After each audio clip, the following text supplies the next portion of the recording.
Assalamu alaikum, and a very warm welcome to all of you joining us for this event at the virtual East London Mosque. I'm Arzoo Ahmed, your host for today. I'm a researcher at the Nuffield Council on Bioethics and publication manager of Al-Muhaddithat, the work which we are gathered here to discuss this evening. And I'm also founder of the Muslim Women's Histories Project. Now, it's quite fortuitous and a very beautiful coincidence that East London Mosque is hosting the first UK event about this work on Muslim women hadith transmitters, because it's here at East London Mosque on my first ever trip to the mosque in 2005, one Saturday afternoon, when I attended my first Islamic studies class with Sheikh Akram himself in the very early years of his teaching. And it was a class, I think, on Imam Malik's Muwatta.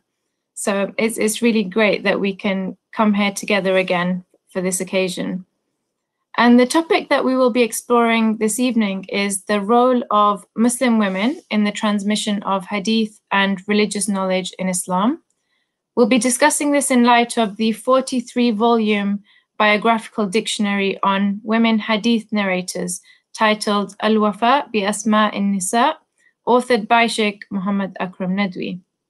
And now this collection was published by Dar al-Minhaj in Jeddah in January 2021, a few months ago, and it's the culmination of over 20 years of research by Sheikh Akram, and it contains the names of over 10,000 Muslim women who engaged in the field of hadith, a number that will really surprise many of us.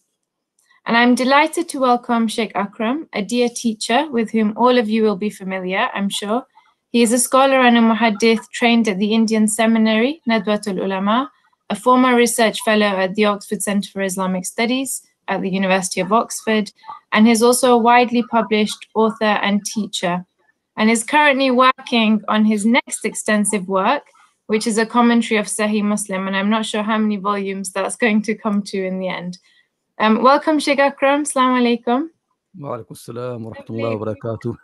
Lovely to see you here again. I know we're in the same city, but it seems that it's easier for us to meet online. You're right. Yeah, that's right. Yeah. So the format of today's program will be in two parts. We're going to begin with a dialogue with Sheikh Akram for the first 20 to 25 minutes, and then we'll open up and give you, the audience, an opportunity to get involved by asking your questions. And before we get started, a very quick note that this is a Ramadan online special, part of the East London Mosque's Stay Connected campaign. This special show is being live streamed on East London Mosque's website, on its Facebook page, on YouTube and Twitter. So wherever you're joining us from, welcome again. I'd like to also take this opportunity to thank East London Mosque for providing this platform for this incredibly important and timely discussion. And you'll now see a very short sponsor ad, after which we'll launch straight into the discussion. Ramadan online. Stay connected to the East London Mosque. East London Mosque and London Muslim Centre would love to say thank you to the following businesses and charities for sponsoring our Ramadan Online 2021 programme: Islamic Relief, Muntada Aid, Global Relief Trust, 𝗡𝗱𝗄𝗶, Muslim Aid, Human Relief Foundation, Muslim Burial Fund, Irani Taylor Solicitors, City Realtor, AWMA. If you're watching us live, you can send in your questions and comments via Facebook, YouTube, or Twitter. I will get them all coming up on my screen, so please do write in and we'll respond to your questions in the second half of today's show. So, Sheikh Akram, let's begin at the beginning. What set you out on this journey of collecting these biographies of Muslim women hadith transmitters? And did you set out to produce a collection as large as this, the 43 volumes that we have today? Bismillahir Rahmanir Rahim. Alhamdulillahi Rabbil Alameen. Wassalatu wassalamu ala Rasulih Muhammad wa ala alihi wa ashabihi ajma'in amma ba'd. Before answering your question, Arzoo, I would like to actually emphasize what you mentioned in the beginning, that this is the first time we are discussing the publication of the book actually online, with the East London Mosque. And you mentioned that is the place where you first time attended my class. And actually, the truth also is that is the East London Mosque is the first place where I started teaching English outside Oxford.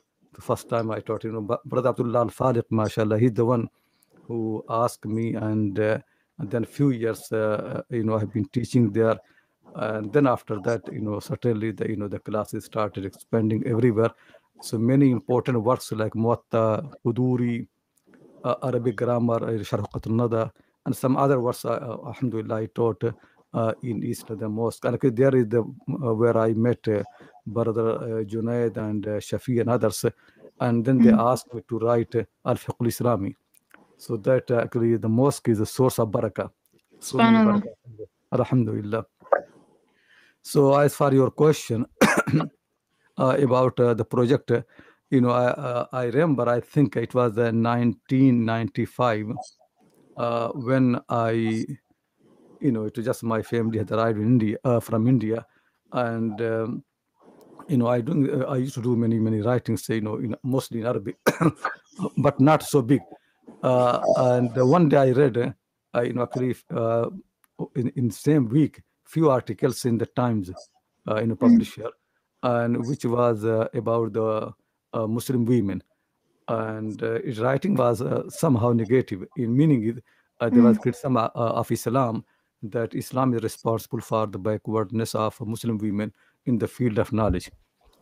So I realized really that there is a lack of information. People don't know much, and since I've been studying the Hadith and teaching, I know there are some women who have been very important actually in teaching and transmitting the Hadith. So thus it came to my mind. Nobody actually did not consult anybody, and nobody sponsor any project. I did not write any proposal. Just myself. I thought, okay, let me collect information about these women and put them 1 or 2 volumes. So it will be answer to these types of questions and doubts. And also, okay, my main focus was that it will encourage Muslim women to study and to learn, because I could see really that though in our time women basically are next to the men in every field, but in Islamic science still they are far behind, and in those days they are very little for women and Islamic sciences. So I said, we'll encourage them and make them to start learning and studying Quran and Hadith and to become alimat.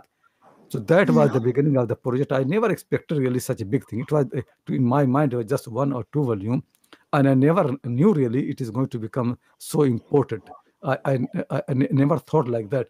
Actually, my field never had been women's studies anyway. My field was Hadith or is Quran and Islamic sciences. But alhamdulillah, Allah Ta'ala gave barakah. Maybe intention was good, right time, and then I kept doing more research, and every time I did research, I found actually there are so much more information. Actually, the work would have gone even longer. I remember, in 2010, I visited Qatar, and Sheikh Qardawi, he asked me to talk about the work in his mosque. So I gave a talk there, and then he asked me how long will it take. I said, the information still there are so many, so I have to still continue. He said, no, stop it here, otherwise you're never going to finish. So I listened to him, and that is the time when I gave a talk in Qatar University. I mentioned this story. So somebody from the audience said, this is also men's conspiracy against the women. So anyway, so that, but I think, after that, still I kept, finding more information. So that is the beginning of the, the project. We'll talk a little bit more about your journey, but just before we get on to that, I wanted you to just translate the title for our audience, just so they know what it means. Okay, yeah. So what happens is that in a field of the Hadith, one important thing happened is from very beginning, the people have been Muhaddithin were very concerned to write the biographies of the narrators, because Hadith, whether it's authentic or not, depends on the narrators. If the narrators are reliable, they have good memory, good understanding, then Hadith will be found sound. So from very beginning, it has been there. Actually, they wrote so many books on this. Until this book was written, really, Al-Kamal fi Asma'i Rijal by Maqdisi. So Al-Kamal means a completion about the names of Rijal men, meaning narrators. Then Imam Mizzi comes and he expands it and really edits it and adds many more information, and he named it Tahdhibul Kamal fi Asma'ir Rijal, and that is 35 volumes. It has also some women as well, but not many it has got. So when I started writing, then I came to my mind I should name my book in the same pattern, like Al Kamal fi Asma'ir Rijal. So Kamal means completion, and Rijal is a men. So Kamal, completion or perfection about the names and biographies of the men narrators. So then I chose this name, Al-Wafa fi Asma'in Nisa, or bi Asma'in Nisa. Wafa means simply Kamal. Wafa means completion, perfection, doing things fully. And Asma'un Nisa, the names of the women. So that's how I got the name. I took a name from the book of Maqdisi, Al-Kamal fi Asma'ir Rijal. And you've mentioned this process of the names being collected in the book. What role does being a muhaddith occupy in Islamic scholarship and Islamic history? And I'm wondering, just for those who are listening today who don't have much of an idea about hadith scholarship and its place in the tradition, could you just set the scene for us about how did hadith transmission take place and how does it happen now? Very briefly before we talk about the book. Yeah, the thing is, when the Prophet ﷺ was alive, the source of the knowledge was Quran, and also his Sunnah. Sunnah was basically application of the Quran. He applied the Quran, and sometimes he used to explain something, so that became Sunnah. So Sunnah and Quran became together. There was no contradiction. The companions never questioned whatever they saw the Prophet doing. They used to take the Quran. They never made any distinction between the Quran and Sunnah of the Prophet ﷺ. Quran is the book of Allah, arranged by the Prophet ﷺ properly under the guidance of Allah subhanahu wa ta'ala. When the Prophet ﷺ died, passed away, so Quran remained the same Quran, but now there's no Sunnah because we can't see him doing anything. We can't hear him. So now the Sunnah depends on the people who listen to him, the companions. So now the companions started transmitting the Sunnah to next generation. So that's how Sunnah became Hadith. Many people don't know what the difference between Hadith and Sunnah. So Sunnah is the practice and explanation of the Prophet about the Quran, and Hadith is transmission of this information to the next generation. That's a Hadith report, basically. Hadith report. So the companions reported to the Tabi'in and then report to the next generation. When report comes, then it becomes history. Then you have to be strict to know about the reports. It's not sacred. Sunnah is sacred, but reporting of Sunnah is not sacred. Reporting could be authentic, non-authentic, mistakes, and even reliable people, they can do mistake. From very beginning, the people have been very much concerned to write all information about the narrators. How great their memory is, how much they know, and how they understand, and how reliable they are. So that's how we categorize. Some hadith will be called hadith sahih because the narrators are reliable and trustworthy and understanding. Some will be next to them as hasan. They are not actually so great in understanding thinking. Maybe they're reliable, but they're not so great in thinking and understanding to next level. Some people will be weak because they are not their memory is even weaker. And some hadith are munkar because the people are not so reliable. They have problem. And some hadith are fabricated, meaning the people lied. One thing actually I like to emphasize here before moving to your next question, that though you can see in my book 10,000 women, and actually information much more, actually women are much more, but anyway 10,000 women. One thing is, if you study the science of the Rijal, narrators of the Hadith, you can find there are many hundreds of the people who are actually fabricated Hadith, invented lies in the Hadith, and their Hadith called Mawdu'at, fabricated. About the women, all the experts of the Hadith agree that no single woman who has been accused of lying in the field of the Hadith. Though they narrate so much, but no, they could do mistake anybody can do. But women never intentionally lied in the Hadith of the Prophet. That I think really the biggest virtue for the women narrators. For the men narrators, we are concerned maybe Hadith is a lie, just a lie, fabrication. But about the women narrators, this concern never comes, because none of them ever has been accused of lying in the Hadith of the Prophet ﷺ. We will a bit later, but what's the reason for that, Sheikh Akram? What are your thoughts on why there is a difference in that condition? A reason could be because for men, the knowledge has been like a competition, because if you have more knowledge, you basically respected more, you get a better position, money even, money comes through the knowledge, and position comes, respect comes. So there are more hadith to people in Met. Just tell you a story. One of the great experts of the hadith, Abu Zur'a al-Razi, who's equal to Imam Bukhari. Once he had a debate with somebody called 𝗔𝗸𝗿𝗵. He really was expert of hadith. Just discussing that who knows more hadith. The debate continued 3-4 days, but everybody, both of them have great expert. One day, 𝗔𝗸𝗿𝗵 mentioned hadith with Abu Zur'a did not know. So Abu Zur'a was defeated. Abu Zur'a had grief that how he did not know this hadith. So later on, people said to him, "Don't worry, this hadith does not exist. 𝗔𝗸𝗿𝗵 just invented hadith to defeat you." So you imagine 𝗔𝗸𝗿𝗵 is big money. People call him a Hafiz, expert of this. A story like that made 𝗔𝗸𝗿𝗵 to go very low, because he's only Hafiz of the hadith who lied. Hafiz means expert. No expert of the hadith. And narrators lied, but experts, top people, they don't lie. But he is only top man who accused me of lie. You can see really how people. Once Mamun was Mahdi, one of the Abbasi Khalifa, he had a lot of pigeons in the house and playing busy. So one of the ministers, he just wanted to make him happy. He made a hadith. Somebody narrated from me to me, from so and so and so. The prophet who looks after the pigeon, they get this reward, that reward. Mamun was expert of. He knew the hadith. He commanded someone to slaughter all the pigeons, and give to the poor people all the, because this man only lied to please me because these pigeons. So you could see people lied, that I am from Qazvin. So there's so much virtue from the Prophet about city of Qazvin, Bukhara, the virtue, this virtue. The men want always in competition that my city is better than yours. The Prophet said this. Indian people have hadith about India.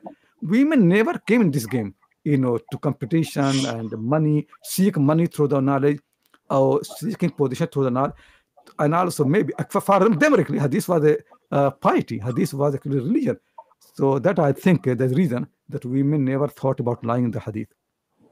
And about your scholarly journey in collecting and collecting the data, doing this research, it would be really interesting to hear about the sources that you used, the places that you traveled to, and perhaps something also about your methodology. What was the criteria upon which you included women in this collection? Yeah, that the first thing I did, I used the hadith collection basically. Like in Bukhari, Muslim, Abu Dawud, Tirmidhi, Nasa'i, Ibn Majah, 𝗦𝗏, Ahmed. Any woman narrator who has been mentioned in these books and the hadith have been narrated through them, first I collected them. These are famous one. And then after that, I started doing research on the books or the biographies, because they mention women as well. And especially Muhaddithin also have a tradition that everybody writes names of their own teachers. So the female teachers, they also write their names. So I started collecting them. Many of them are not published. So I travel. You asked me about traveling. As I went to Syria and I collected information from, Hijaz, from in this country library, India, and also got, many manuscripts from Turkey and Uzbekistan and Central Asia, as much as possible. So no doubt, really, there's so much information, and truth really is. Like for example, there are books of history, like Tariq al-Tabari. There's so much hadith in those books. I did not do research in that one. Also Musannaf. So there are many works of the hadith where I know women narrators are there, but I could not. Sometimes I mentioned their name in my book, but no hadith. Reason is it's taking so much time. So if I get really maybe 10 more years, so I can find, I can include many more hadith and many more names of the women. I think that easily I can add 2,000 to 3,000 women into the book. Because now I have more experience and more knowledge where the information is there. So anyway, so basically I collect the information same way as the people did in the father men narrators. Same source. I use the same sources, books of the hadith and books of the Rijal narrators and shuyukh, history of the teachers, and history of the regional histories. Some of them, not all of them, whatever I found. So I collect, because I didn't do research in the Persian language. So there is so much history of Central Asia and Persian language that I don't have. Also Indian regional languages I don't have. So most of my research is about actually Arabic sources. That what there. But alhamdulillah, I use the same sources which people use for the main narrators.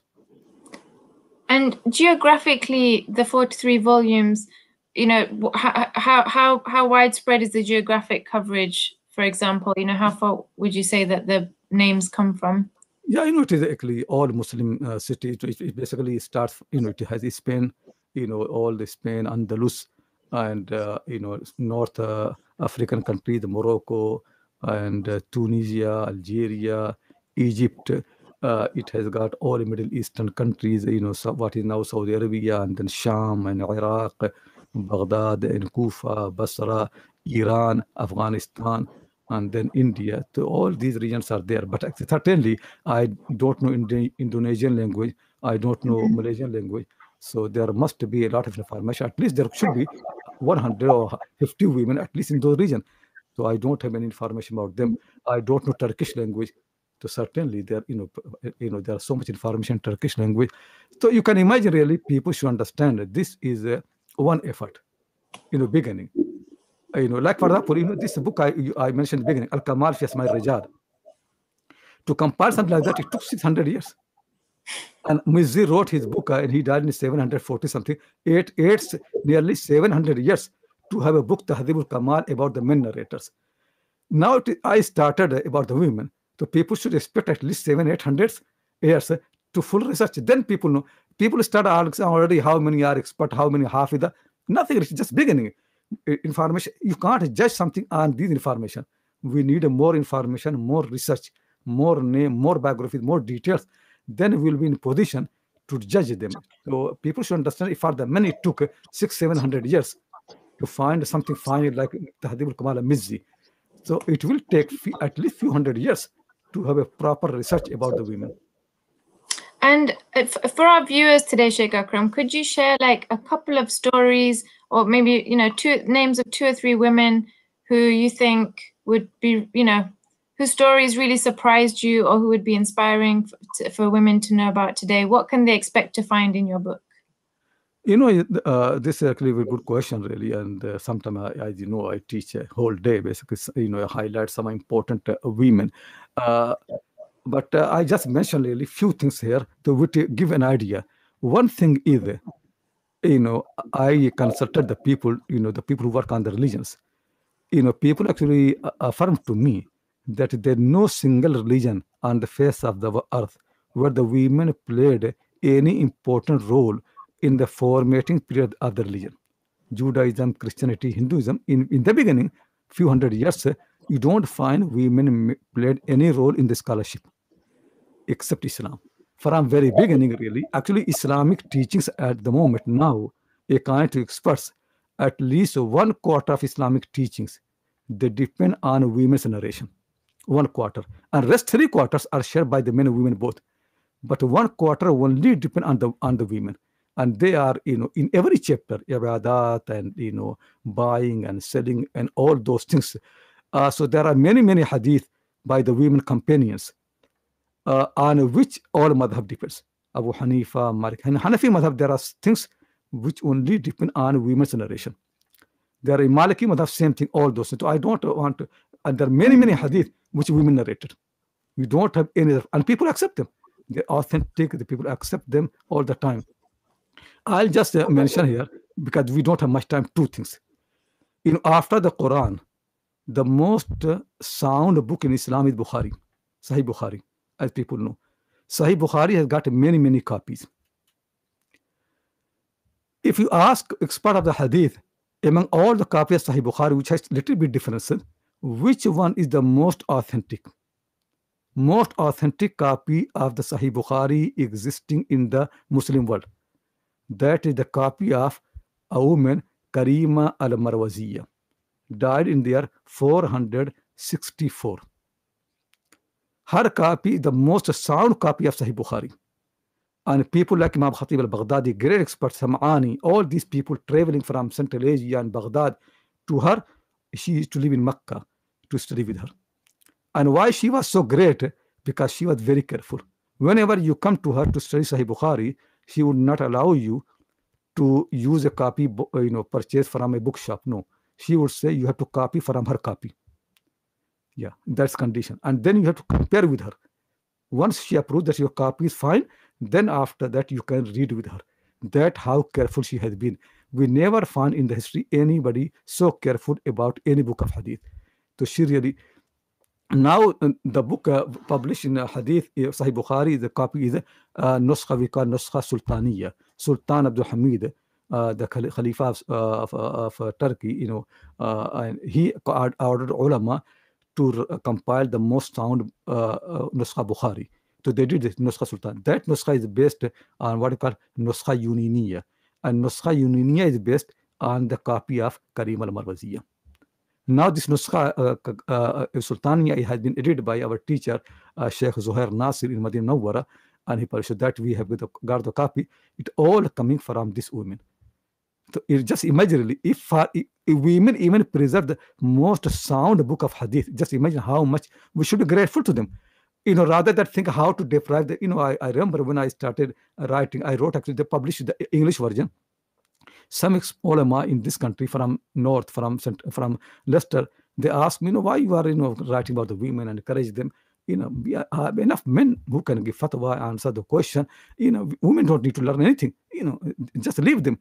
So I was thinking, really, instead of being grateful to them, to thank them that how much they have done. It is one example, really. There are many, many books of the hadith. They only exist because women narrated them. I don't have time to them. But anyway, I just wanted to give this example, that the most sound book of hadith is Bukhari, and the best copy of Sahih Bukhari is with a woman, Karima al-Marwaziyya. And if people read Fathul Bari, the commentary on Sahih Bukhari, they could see Ibn Hajar al-Asqalani keeps referring to this nuskha all the time, because that is the most authentic nuskha of Sahih Bukhari. Second thing is, I mentioned to you that hadith has got a chain of narration. So when between you and the Prophet are less people, that is higher chain. Highest chain of the hadith in the whole world. Just think, because when I narrate hadith through the women's chain narration, Imam Bukhari died in the year 256. Now it is 1242. Nearly, what happened, Fatah?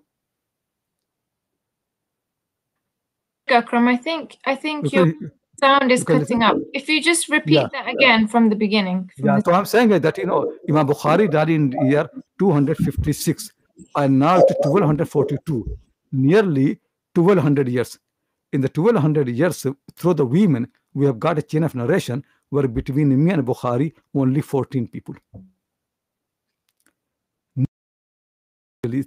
And then these women, used to teach, amazingly day and night, and their authority accepted. Once in Medina, in the time of the Tarāwīh, early generation, judged about a thief, Christian thief, his hand should be cut.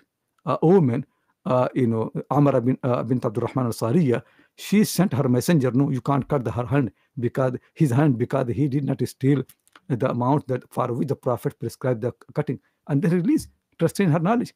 Darda used to teach in the both mosque, and people used to attend her class, even the Khalifa. I got few women who used to teach in the mosque of the Prophet next to the grave. Now people say in England, women can't go to the mosque. Here are women who used to teach in the mosque of the Prophet next to his grave. And one of them is Fatima al-Batayahiyya.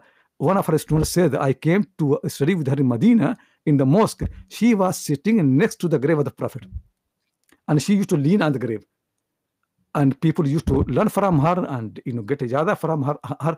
This how now we can't go to the grave of the Prophet sallallahu alaihi wasallam. These women get a position where you can sit next to the grave. Some women taught in the Hatim. Hatim is part of the Kaaba. Now you can't go and sit in Hatim. They used to teach in Hatim, and the Ulama learn from that. They taught in the best mosque, mosque of Makkah al-Mukarramah Haram, and then the mosque of the Prophet, and then Baitul Maqdis. In one of the women in Baitul Maqdis, she taught, and I just was counting her people who attended her class.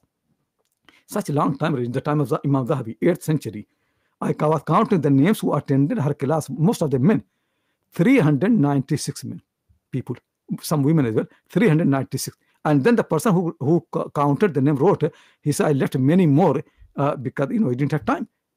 Just imagine a lady comes from Syria to Palestine to Jerusalem just for a visit, but somehow people know her and they arrange a meeting, and then 396 people attend the class, more than that, but these are the names recorded.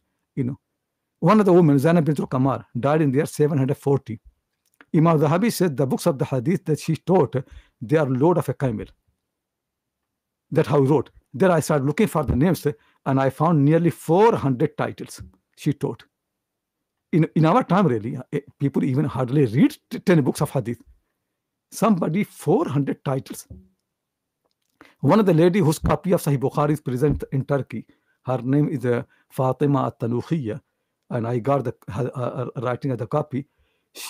When she died, she was 89-year-old. And the day she died, she was teaching Sahih Bukhari.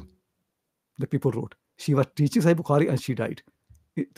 So these are really amazing things, in this, and some of them, used to give fatwa, like one of the women, Fatima Samarqandiyya, married with Kasani, who wrote the best book on fiqh, Hanafi madhab. She knew fiqh more than him. She got married with him. That imagine she was expert at the fatwa.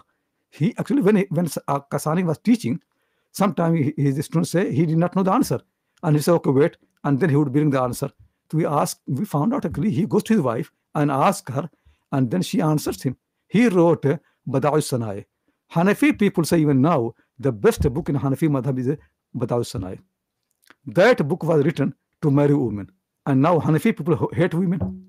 Just think, the best book in Hanafi madhab was written for a woman, to marry. Marry ibadah in Islam. He will get reward for that he wrote a book to marry women. But more than that, his wife knew the fiqh more than him. The person who wrote the best book, his wife had more knowledge than him. So you can imagine really that how much there is. And one of the author of the biographies of the scholars in Central Asia, 𝗡طْالib al-Qurashi, he said in our area, whenever a fatwa comes, usually it is signed by the man of the house, his sister, his wife, and daughters. In every house there are women who are allowed. They sign the fatwa. Imagine how many there are. So, this is amazing history. We have to go deeper. One of the person, Ibn Najjar, he was in the beginning of the 7th century. Imam Zahabi said, the number of the women from whom he narrated the hadith, one person, 400 women. I don't have all those women. So my book actually is not, you can't judge how many women have been there. Very few. 400 women, just one person narrates hadith.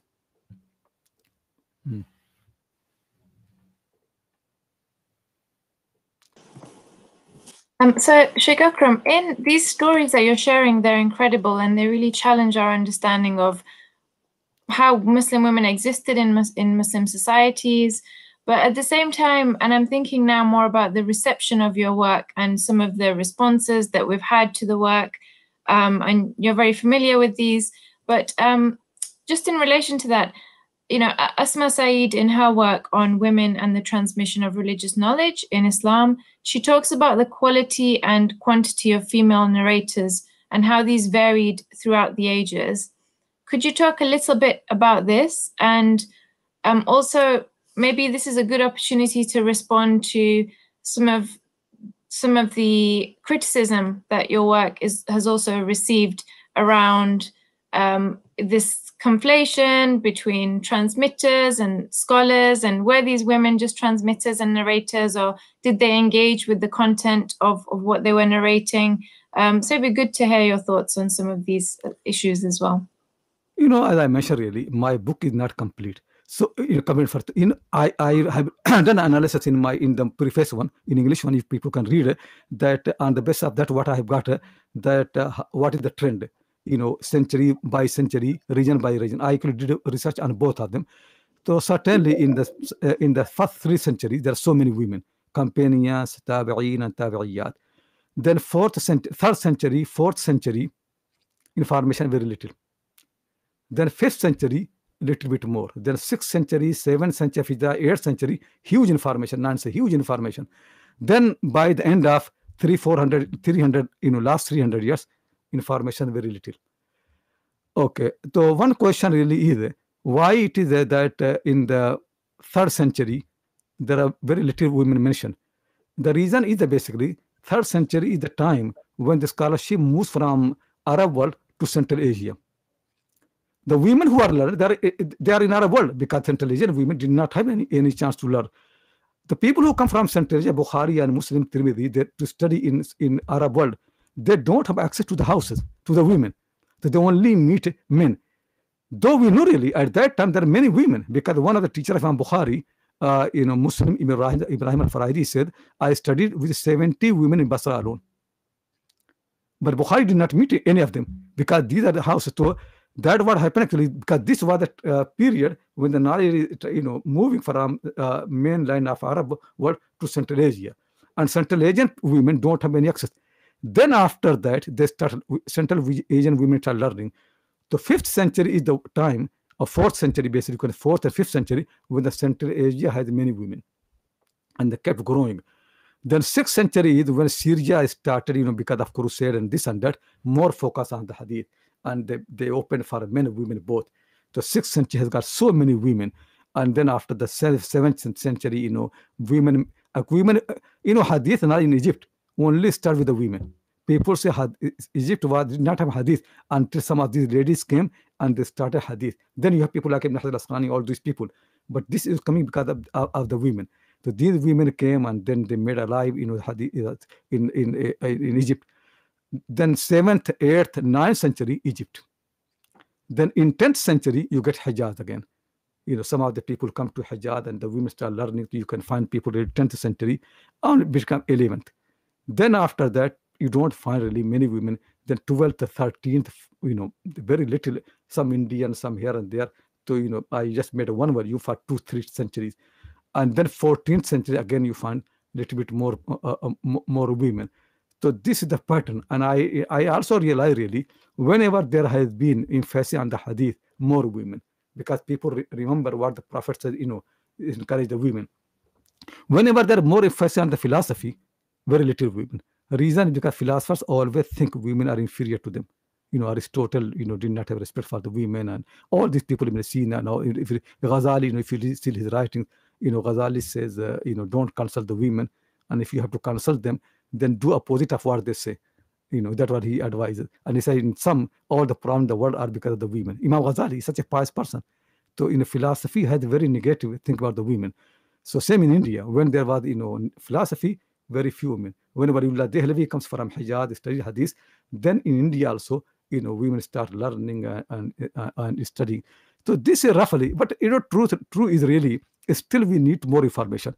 For example, I can say in Central Asia, this is what happened, but I don't have Central Asian books, written there. So we have to find them. Same thing about Spain, not necessarily I know all the information. So the pattern that you find in my book, it all based on the knowledge that I have got. But this is not final. I'm certain it will change, and people will find really there are much more information, and result will be different from what I have been saying. You touched on this lightly, Sheikh Akram, but what impact have gender norms throughout the centuries and also segregation had on women's scholarship? Certainly, this has been, because different cultures, and the people don't have the same thing about the women as the Arabs used to do, and our people had in Medina. So that also, many people really discourage women sometimes because of the fitna and the problem in the society. So women always have been, women really did not have as easy access to the knowledge as men. We should be true. This is true. Traveling has problem. Husbands don't allow the wives. Brothers don't allow. Sam'ani, his great Muhaddith of the 6th century, he said, I came to Marw and I wanted to study a woman. Her name was Karima something, and she was expert. So I asked her brother, who was a Muhaddith. I asked him, just get time for me so I can sit with your sister and learn. He said, but her brother kept making excuse, oh no, she's busy and this thing, that, until I spent all my time in Marw, but he never allowed me to meet her. So I only could learn from her through the correspondence. I could not see her. He's Muhaddith. Still does not allow to. If in my family I've got my brother who is muhaddith, I will tell everybody. If my sister is muhaddith, I will hide her name. That how the women, even if the women are learned, people don't know about them because people hide their name. So this another problem for me happen really, that information about the women is very little. Reason is because people did not want to discuss about them. They didn't want to tell. So that has been some region were more actually prejudice against the women, some less. That's another problem really, and that I'm really very keen to remove these barriers and to make actually access to the knowledge for the women in the same way as for the men. Because this really has been unfair to the women. They want to learn, and they really have done so well. So we should be grateful to them. We should encourage them. So this should. But one thing I was really surprised. In our time, people even don't allow the women to study hadith science from behind the curtain. In my research, I never find anywhere in any madrasa, school, college, or masjid, any barrier between men and women. It does not exist in the colleges. When women have got jilbab, they are eligible to study and learn and to use any public space as the men. You don't find this thing. Tell me, when somebody is writing all the names of the attendees, how you can write if you don't know the women, can't see them? He writes all the names, men and women mixed. All the names are there, all the lists are there, and the back of the book they write, today this teacher taught the hadith, and these are the people who attended. Actually, not only that, he also write that this woman was having her child, and the child started crying, and then she left the class, and she missed 3-4 hadiths. So it means he looks at the women are there, he knows the name, who knows them by face. That's why he said this woman was there and she left the class. He also write about the men, that this man was studying, and then he starts sleeping, so he missed from this hadith to this hadith. So now you can see the people who are sleeping in the class, their names are there. That how many, these people who are writing these names, the very clever people, that's their job. They sit and they write because they want accuracy, that every thing should be preserved properly. So in the future, nobody can invent a claim that they heard this hadith they did not hear. So now we know really who knows how many hadiths.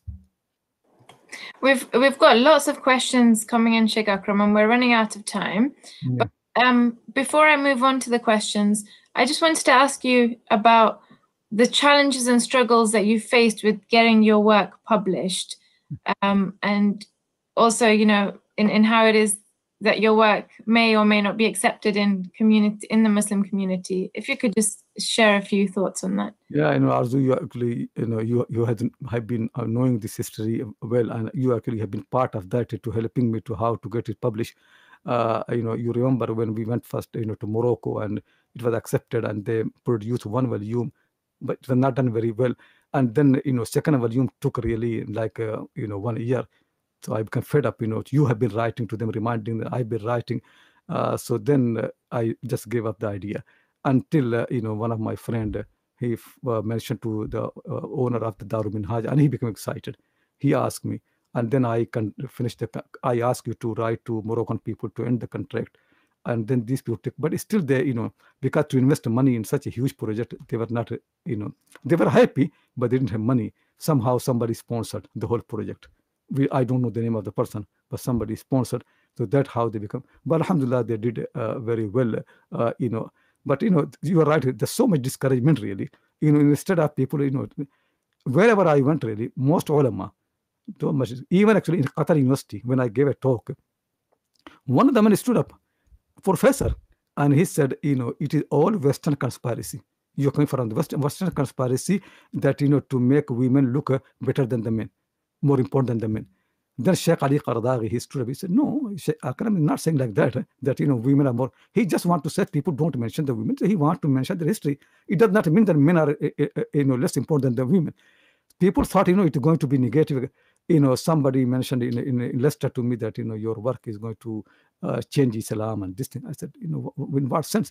I said, all the information that I'm bringing, it all exists in the sources. Tell me if there is any problem in the sources. So things like that. Some people start saying that, these women, numbers are exaggerated. So I said, no, really, I don't have enough information. If Imam Muslim Ibn Ibrahim Farahidi got 70 teachers, I don't have some. I only have 4 or 5. Ibn Najjar narrates from 400 women. I don't have all the information. Every person has so many women. I don't have. My book really does not have those women. And then this man writes in Stantasia that from every house, fatwa comes and signed by so many women. So people said these women were only narrators. They did not understand the hadith. But they're muftiyat. And this person said that they used to give fatwa, and I know really many of them. So don't judge on the basis of information I've got. Do more research. So if people ask me how many are really muhadditha, I said, wait, do research. This is the beginning. We can't know really. It will take more and more time until we are in position to judge really how many really are muhadditha and how many are only rawiyat. It will take time. Like for the men, it took 600 years. For the women, at least wait for few centuries. Thank you so much, Sheikh Akram. Before we move on, I just want to share that the 43-volume set is now available for purchase in the UK. And a kind and generous person has today sponsored a copy of the work to be gifted to the East London Mosque Library.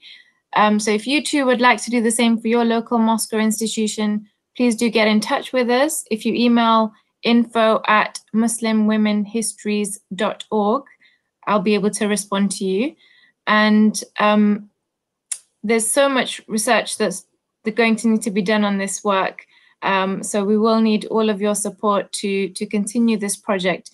And I will now turn to some of the questions that are coming in live from the audiences online. I can't seem to scroll down to see the rest of the questions. Here we are, 1 second. There was a question here about, I can't see the question now, but I saw it come in from Imad, and it was about the moon sighting narrations and whether or not, here's the question. Sorry, just a second.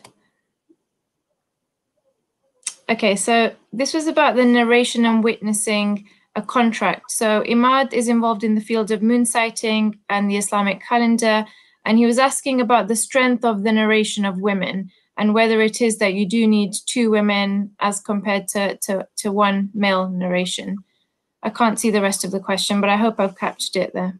Yeah, I understood it. If you read just, the English version of my book, Al-Muhaddithat, I have discussed this thing.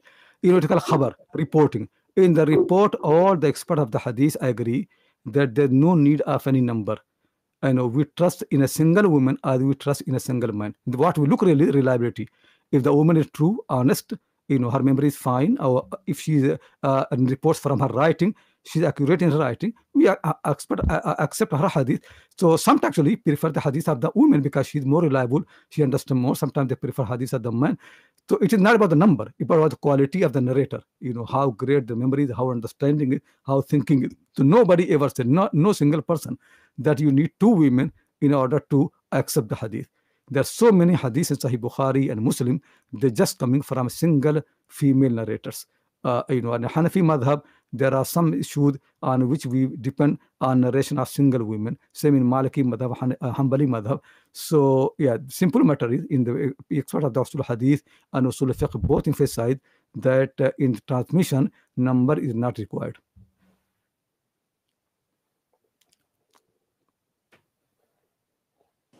There was another question from Tariq, who said that, do you know why there may have been less of an effort or no efforts prior to this to collect as many female biographies as you have found?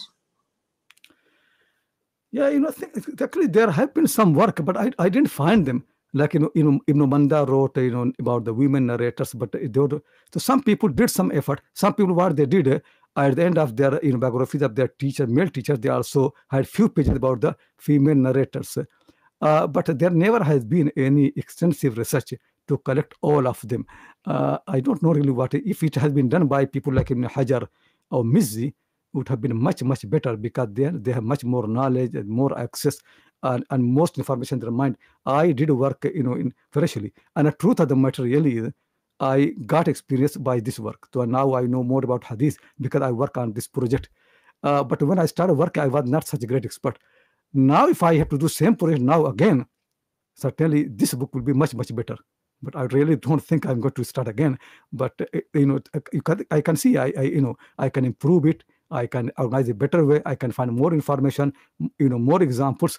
This is how it happens. if the people in the past would have done something like that, it would have great, because no doubt really their knowledge was much better, and their understanding was much better than me. Now my understanding has developed. In the beginning was not like that. So I myself can find really that this work in the future could be improved, or somebody wants to work on that, like Arzoo is thinking to arrange to make a project to translate all the volumes into English. So if there are clear interest to work further, so I can help people how to improve from very beginning. I have done, I've got so much experience.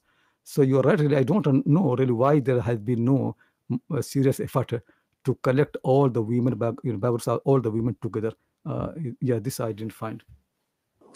And there's this question from a sister here about some of the challenges that Muslim women face in teaching publicly, and what advice you might have for them in this regard. Thing really, Islamic law, Islamic way is the Quranic way, taqwa and sabr. What women need to do: obey your Lord properly, and if difficulties come, problem comes, do sabr. Allah will give you success. I tell you really, when I started working on this project, first thing actually nobody knew really until Carla Power, she interviewed me and published something, because it was something just doing myself. It was not part of project anywhere. Whenever I mention something like that to the ulama, most ulama, they really discourage me. And they think it is not important and all those things, you don't need any really unnecessary problem and this and that.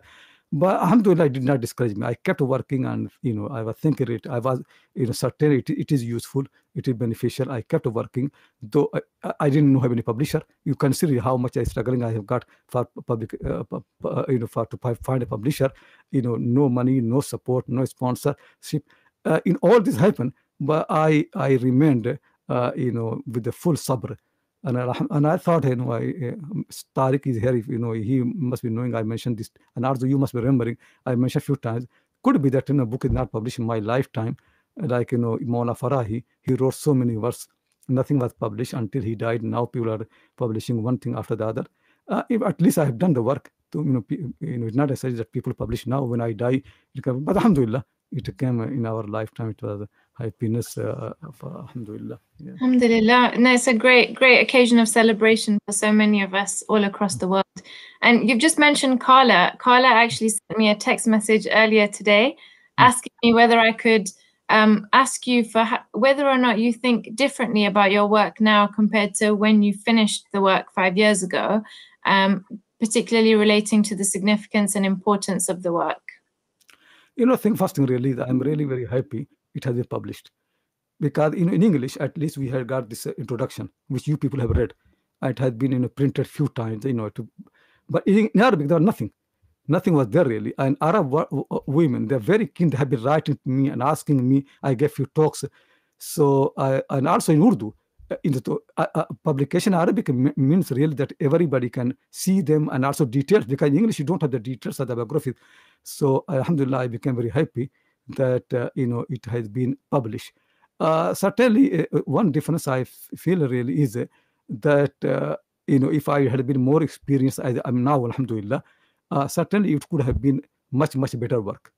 But that always happens. Ulama always said that if you want perfection, you can't write any book. Shaykh of 𝗡𝗱𝘄𝗶 used to say, if you have to produce the work as it is, because if you want it to be perfect and complete, it never can come out. So if I have time for the next edition, and the publishers give me time, so certainly I can improve it and I can expand it. It will be much bigger actually. Problem is people don't want big book. There are many examples of the hadith. I took it out because it became 50 volumes. This volume people don't want. Publishers asked me to make it 40, but anyway, it became 43. So they wanted me to take out many examples of the hadith and this and that. So Musannif ibn Shayba has got many hadith of the women, which I did not include. Tariq Tabri has got many. So I have got the name of the women, but no hadith. The reason is because it's so much time consuming, and also the book we started being more big. So Carla is right really that certainly after 20 years I got more experience, so I can improve. But maybe when you people translate into English, I can be more helpful how to improve it somewhere, inshallah. The work is great, and you are your greatest critic, I think, in that sense, because there's so much there that we have to work with. Sheikh Akram, just before we close, what has the reception of your work been amongst women, and what kind of responses have you had from them? And, in light of that, what's the significance of this research that's been published? I'm really happy that at least women are, women encourage me much more than the men, don't doubt really. And once I, visited at least 10 years or 8 years America, and there was one lady, she had this book in English, Al-Muhaddithat, and she showed me in every page she has so much notes. And then she said to me that since she got the book, she was so happy, and she started teaching. And she mentioned that so many women in Sudan and Africa and in America, they really had left Islam.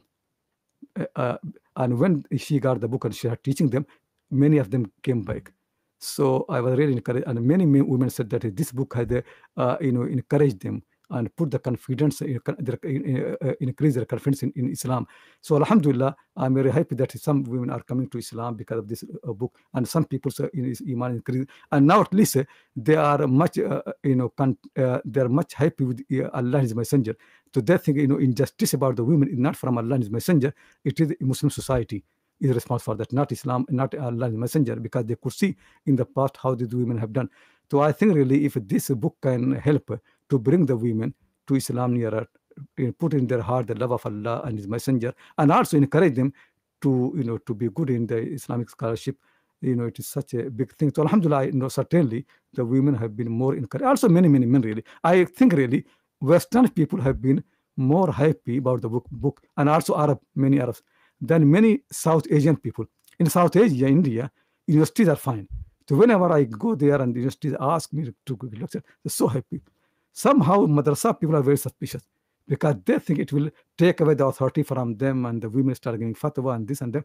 Somehow they are the ones in this country, and also in India and Pakistan, they are the ones who are actually against the book. But university people and all these people, modern education and the women and Arab, I didn't find among Arabs so much negative comment. Few people here or there, but generally it has been well received. It is still too early, inshallah. Once the people read the book and they understand, they see how much knowledge there. So I hope, inshallah, people will be much happier. Inshallah, and we will be organizing a formal launch in the next month or two, so everyone should watch out for that. Just to remind you all that if you would like to support the project or purchase the 43-volume collection, as we have been discussing today, either for yourself or if you'd like to sponsor a set for an institution or a library, please visit www.muslimwomenhistories.org or follow us on Twitter at Women's Histories. Thank you so much, Sheikh Akram, again for taking the time to join us today, but more so for your persisting efforts with supporting women. Certainly, you've offered me a huge amount of support over the last 15 years for your continued work in this area. And, I'm praying that Allah puts even greater barakah in all the work that you're doing and in how it is that this work can be built upon by others. Thank you also to all of our viewers today for your participation. I'm sorry that we couldn't get through to all your questions, but we will gather them, and hopefully there'll be another opportunity to respond to you. Please do consider donating also to East London Mosque and support its amazing array of community services. It really is a hub for the community. And if you enjoyed today's event, follow East London Mosque on Facebook or visit the website for further updates about other programs. On that note, Sheikh Akram, if you could just close today's event with a short dua, and then we'll end this evening. Allahumma salli ala Sayyidina Muhammad wa ala alihi wa barik wa sallim. ربنا آتنا في الدنيا حسنة وفي الآخرة حسنة وقنا عذاب النار. اللهم إنا نسألك علما نافعا وعملا صالحا ورزقا حلالا واسعا وشفاء من كل داء. ربنا آتنا في الدنيا حسنة وفي الآخرة حسنة وقنا عذاب النار. اللهم صل على سيدنا ومولانا محمد وعلى آله وبارك وسلم برحمتك يا أرحم الراحمين.